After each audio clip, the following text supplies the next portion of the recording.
Hi, I'm Greg Ulan with Reynolds & Reynolds, and this is Connected. Today I get to sit down with Susan Givens, publisher of AutoSuccess. We'll see where the conversation takes us, but Susan has been in the industry for a very long time, and she writes at least one article a month, and AutoSuccess kind of leads off the publication. So looking forward to chatting. Susan, thanks so much for joining. Thank you for having me. Yep, absolutely. So if you don't mind, let's start a little bit, just give a high-level rundown of AutoSuccess. If by some odd chance somebody doesn't see everything that you guys put out or isn't familiar with whether it's the magazine or the podcast or all the different channels that you have. So AutoSuccess has been around since 2001, Okay. and we provide solutions, tips, just anything that can help a dealer run their dealership. So in 2015, we were acquired by Babcock's Media, which is a 100-year-old family-owned business.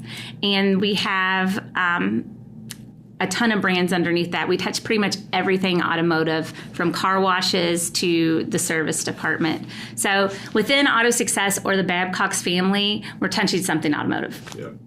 Yeah, and I think if I remember right, does Babcock's own Counterman magazine? Yes, Counterman.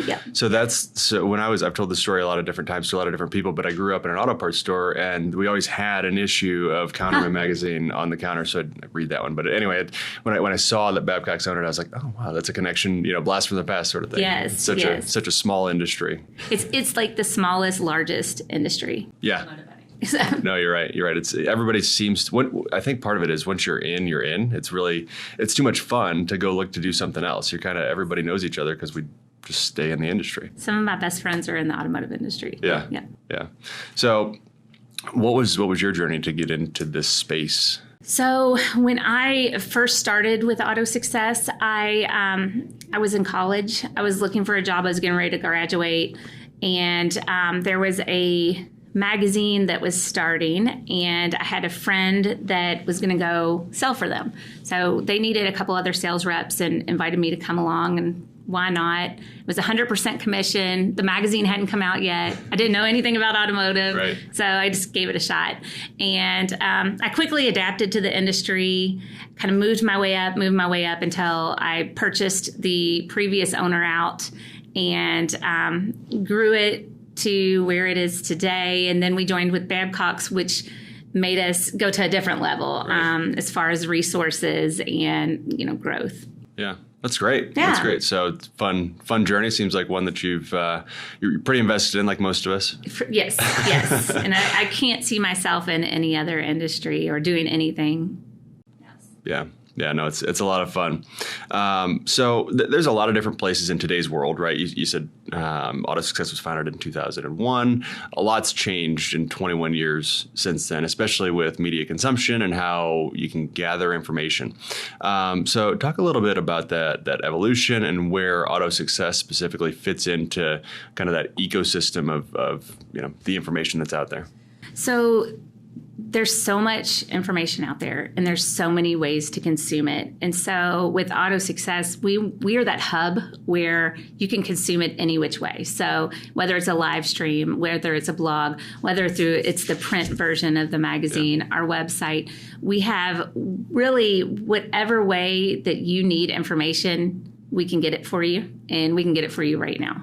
Yeah. So talk about, you mentioned print, and it just Yes. kind of sparked my ears a little bit. Talk about print, because that's one, I get the print edition every month. It comes to my mailbox, and honestly, that's how I read it. It's almost like a reminder, it's something you put on your desk, and it's like, oh, I got to do that. You find a little time, whether it's at home or in the office, and you can consume information that way.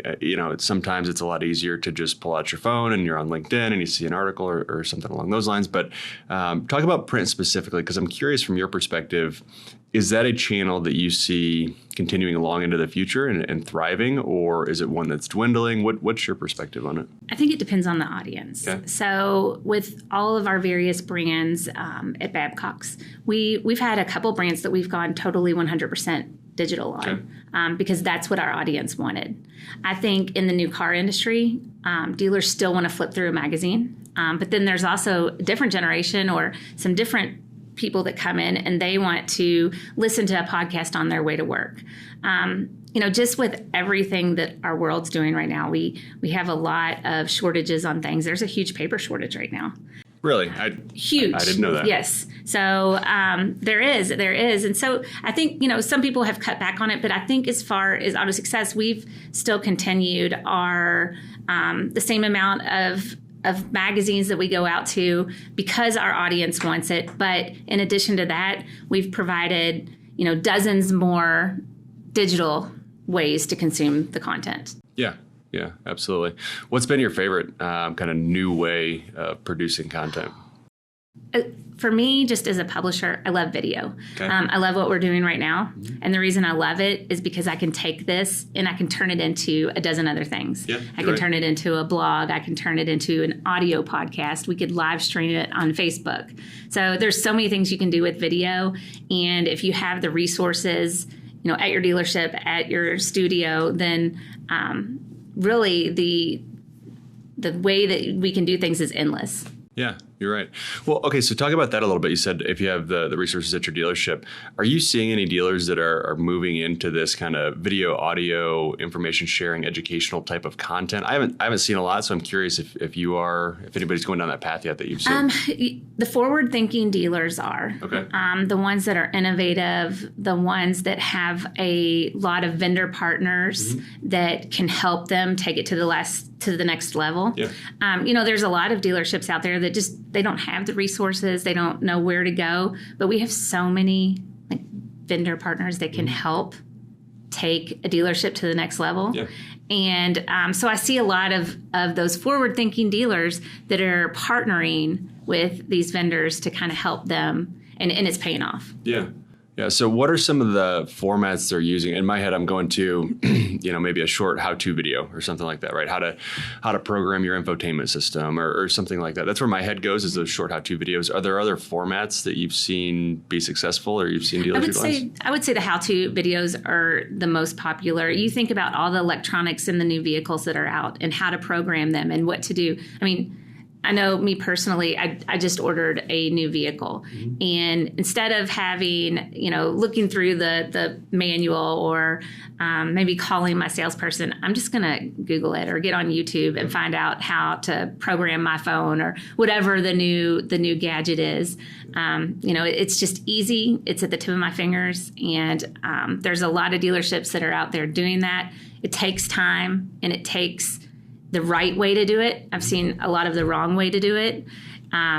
So you have to have it look professional because that's a reflection upon, your company, your dealership. Yeah. Yeah. Well, and the benefit is, I think that's part of the not issue, but part of the hesitation, I guess, is, all right, I'm going to invest either my own time or I'm going to pay somebody, a vendor, you said, to help me with this stuff. What's the ROI on that? Why, as a business owner, as a dealer, why do I want to spend that kind of money? Why do I want to spend that kind of time? And realistically, I think, anyway, I'm curious what your perspective is about this, bounce this off of you. But in a lot of ways, it's just making sure that you're providing value at every step of the ownership cycle. I mean, in reality, that's where dealers kind of benefit the industry and consumers, is by providing value. As a consumer, if I am Googling something, your dealership keeps popping up, then I know you're a trusted resource. You're the one that knows how to program this or how to change this, or, is giving me almost like free information.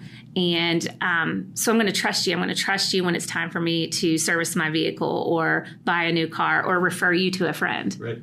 Yeah. It's funny. I consider myself pretty handy. I can do a lot of things around the house and around a car. I mentioned I grew up in a parts store, so just get that background. And one thing I could not figure out when the last vehicle I bought was the power lift gate and adjusting the height so that it wouldn't hit the top of my garage door when I open the thing. Like, you can adjust how high up it goes. And it took me forever, but I ended up, on YouTube and found a how-to video. Even like down to the garage, your garage door, yeah. And like programming in that, that could be something really simple if you can just watch a quick little video on it. Yep, you're right. And would you rather watch a professional looking video or, Joe Schmo in his garage just kind of doing a selfie stick and doing it? So No, it's a good point. All right, well, can we shift gears a little bit? I want to talk about one of the things that I've noticed in the last probably 12 or 18 months that AutoSuccess has been doing is finding ways to recognize folks in the industry. I think this is really cool, and I want to hear the background on it and get your perspective. So one, it's probably been, I don't know, maybe not quite a year ago, was Veterans in Vehicles, I think. And you have one coming out here where you open up nominations for Champions of Charity. So talk about those a little bit and the background on those and kind of why recognize people, why it's important to you and the company.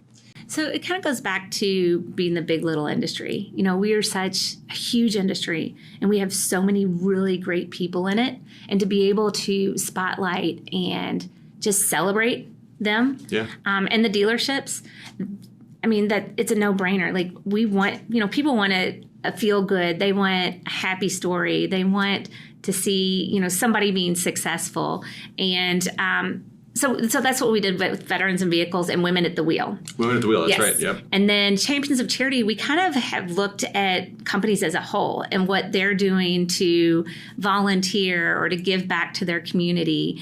And it's just really kind of celebrating our industry and being able to recognize some of the people that don't get recognized very often. Yeah.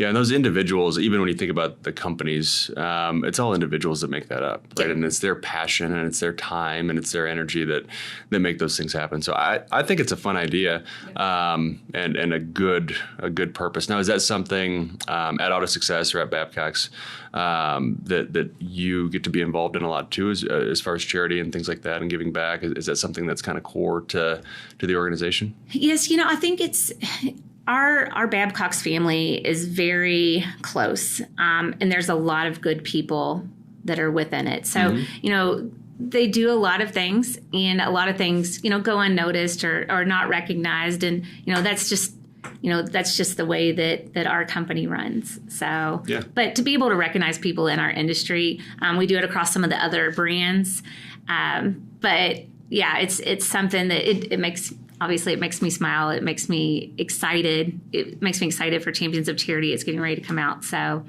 that's been pretty much our most successful program that we've run this entire year, too. That's great. Mm-hmm. That's great. Well, congratulations on that. It's a good initiative for sure.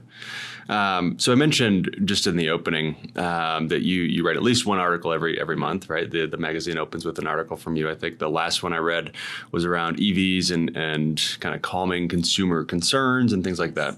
Why that topic? Go into that a little bit. Obviously, EVs are a big deal right now. Yes, it is. And, I think there's so many questions that are surrounding it. People don't know what to do. I talked to a dealer the other day, and he has a family-owned dealership, and it's him and his brother, and they have had the dealership for years and years. He doesn't have any children that are going to take over. He said once this EV stuff really evolves and happens, he's just going to close his doors. What franchise is it? It's a Chevrolet dealership. Okay. And he is just... I don't know. I think that there's a lot of questions surrounding it, and if we have answers, or if we can provide the content, or maybe have dealer interviews on it and what this dealership's doing to be successful or getting answers, then I think that that's going to help just the evolution of our industry with the EV. We also have one of our brands called the Buzz that. At Babcock's that primarily focuses on EV and the news and what's going on. It doesn't give our opinion on one way or the other, but it just informs the automotive industry as to what's going on. We're going to take the Buzz and really kind of incorporate that a little bit more within AutoSuccess in the very near future.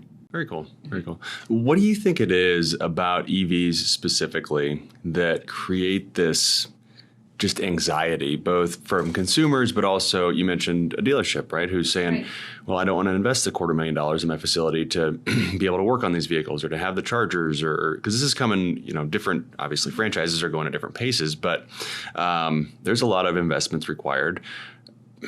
But if this is what vehicles are going to be, it's not necessarily a different vehicle. It's just a different way of powering it, right? This is an evolution of the motor vehicle, essentially. What is it about this? Is it that different, do you think? Or why is there so much anxiety around this topic? Because I don't know if our country is ready for it yet. Okay. I don't know if, we can we can withstand like the whole electric. Is their audience ready? You know, it's all about knowing your audience. Are the consumers ready for this? Do they know enough? You know, do we need to educate them more? You know, maybe that's another avenue that we really need to kind of start focusing on too. So I think a lot of it's education. And then there's, you know, just questions that are coming from that. So Yeah. I think that, yes, it will probably go that way, but I think we need to educate a lot Yeah. before we go that way. Yeah, and the technology needs to get better too. Yeah. I mean, at the end of the day, there are valid concerns and logical concerns and things along those lines. I just find it very interesting when I see people or hear people or engage with people that are like, I'd never drive an electric vehicle. And it's like, well, but why, right? And never is a very absolute term. So Right. if that's your only option, you know, you're Then going to get a horse or you. Yeah, then you're going to drive it. But I think that, you know, maybe the people that say no right from the start Sure. don't have enough information.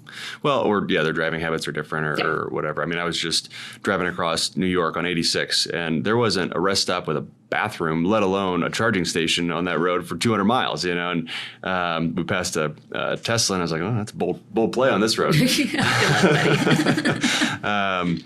So I get it, but eventually, Yeah. right, you have to assume and kind of trust that we will build out the infrastructure necessary. The technology will get better inside the vehicles. So, Yeah, and it's got to start with that. It's got to start with that and the education, and then move forward. yeah. So creative process. How do you pick your topics every month?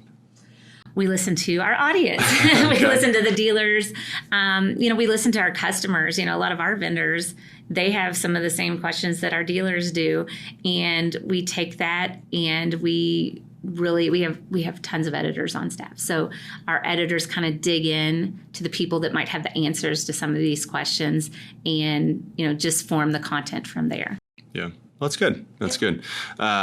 So when you think about kind of the future and where things are going, and you think about AutoSuccess specifically, or maybe, you know, the industry as a whole, you can take it whatever direction you want, but, you know, is AutoSuccess kind of where you want it to be? If not, where do you want it to go? What do you see it being in the future?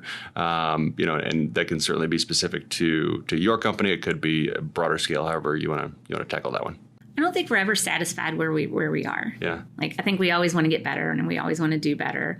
And I think with all the digital things kind of evolving and new digital creating, and I think that we as Babcocks and AutoSuccess, we want to be that one-stop resource for content, for that information, for all of our audience. So whether it's a new car dealer, whether it's a car wash owner operator, whether it's a power sports dealer. Right. So we want to be that one-stop shop to provide that content and do it on all kinds of different avenues, you know, whether it's the live stream or the blogs or the podcasts or, you know, videos. And we want to be the leader in the industry for that. Yeah. So what's next? What's next on the roadmap? Do you know yet? Is there anything that's coming up that's like, we're going to launch X, Y, or Z? So we have, you know, we're starting our campaigns for 2023. We're going to have the Women at the Wheel. We're going to have Best Places to Work. We will have Veterans in Vehicles and Champions of Charity, and we'll probably add in a couple other ones. You know, there's so many feel good and success stories out there that we want to share. We've really been successful with the dealer interviews that we've been doing in the executive spotlights. Lots of great information from those. We do them through video, and then we break it down into all kinds of different content resources. So be on the lookout for a lot of stuff for AutoSuccess in the near future. Great. All right. Well, Susan, it's been great conversation, kind of all over the board. So sorry, but that's usually the way these go. That's how I roll. But anything that we haven't talked about that you want to dig into deeper? Anything we haven't touched on that we should?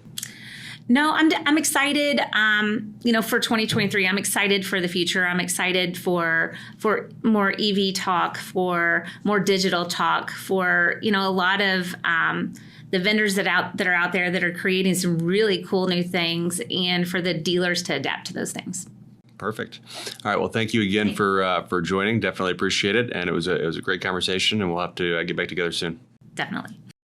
Thanks so much for joining the conversation today. Before we hop off, don't forget you can watch or listen to episodes of Connected on YouTube, Apple, or Spotify podcasts, and make sure to subscribe so you're notified every other Wednesday when new episodes are released.